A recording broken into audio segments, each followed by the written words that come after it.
je veux aller à l'école.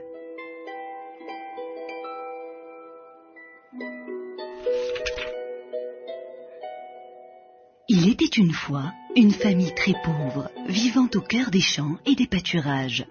Ils habitaient dans une maison modeste, démunie de tout confort. Les parents n'avaient pas les moyens de scolariser leurs enfants. Ils avaient besoin d'eux pour travailler dans les champs.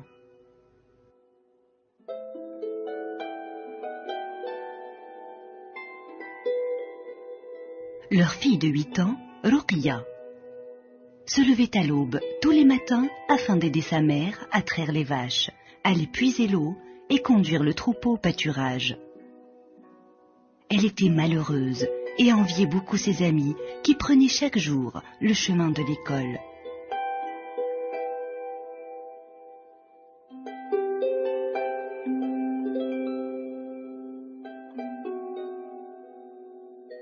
Par amour pour ses parents, elle réalisait toutes les tâches qui lui étaient destinées. Cependant, n'acceptant pas son sort, elle se consolait en se réfugiant dans ses songes.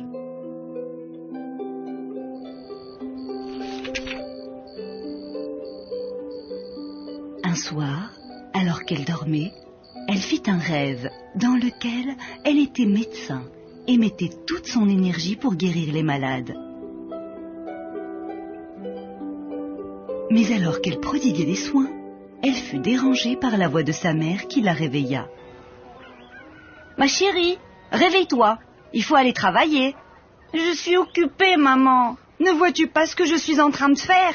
Je suis en train de soigner des gens. »« Ce n'est qu'un rêve, Roqiya. Reviens à la réalité. Allez, dépêche-toi de te préparer, il faut partir. »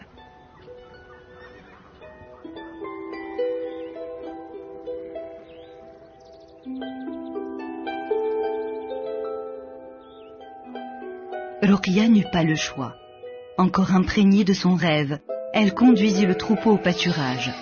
Alors qu'elle essayait de ramener un mouton égaré, elle aperçut son amie Fatima.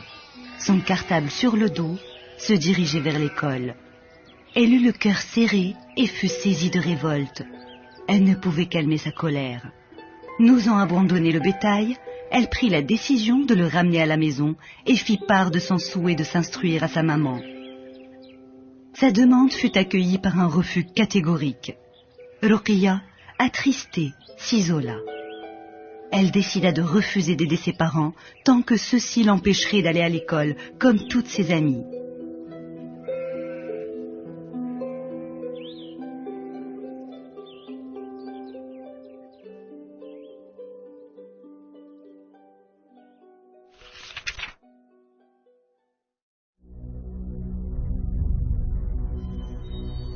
Le lendemain, Roqiya exécuta sa décision et fit semblant d'être souffrante par signe de protestation. Sa mère s'en rendit compte et la menaça. « Lève-toi pour travailler, sinon ton père te punira. »« Y a-t-il plus dure punition que de me priver d'aller à l'école ?» rétorqua Roqiya. « Sais-tu comment nomme-t-on celui qui ne sait ni lire ni écrire?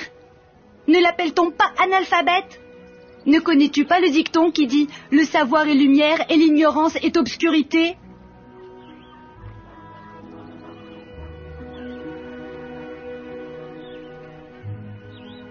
La mère fut étonnée devant les propos et la détermination de sa fille.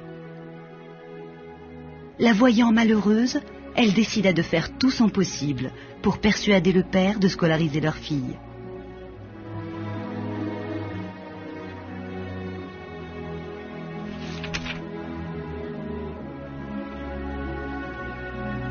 Ce fut très dur de le convaincre. L'école était en effet éloignée de la maison et le père craignait pour sa fille. « Ne vois-tu pas que ta fille souffre ?» dit la mère.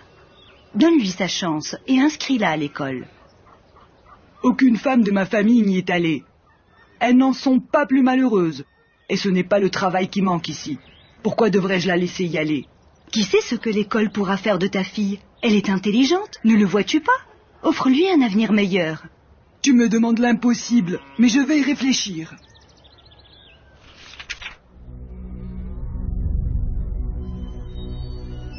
Plusieurs jours passèrent.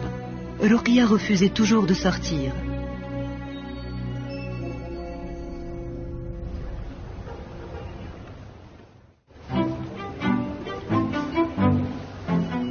Un matin, ses parents décidèrent de partir à la ville avec leur fille.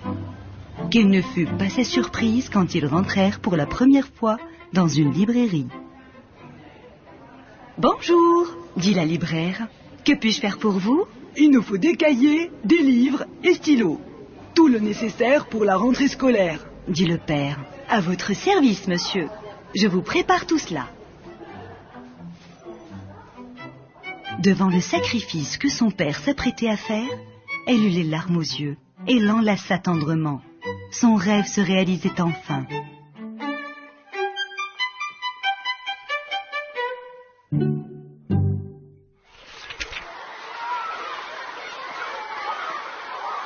Le jour de la rentrée, Ruqya, accompagnée de ses parents, rejoignit ses amis à l'école.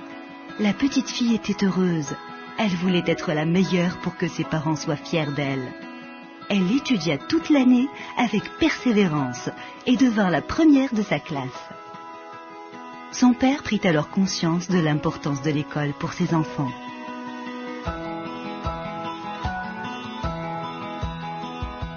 Les années passèrent.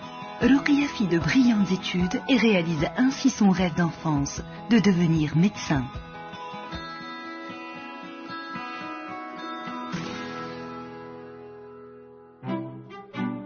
Après quelques temps passés à la ville, elle revint dans son village afin d'en soigner les malades. Elle pouvait désormais lire la fierté dans les yeux de ses parents. Grâce à sa persévérance, elle avait réussi à changer son destin et était devenue quelqu'un de responsable aux yeux de tout son village.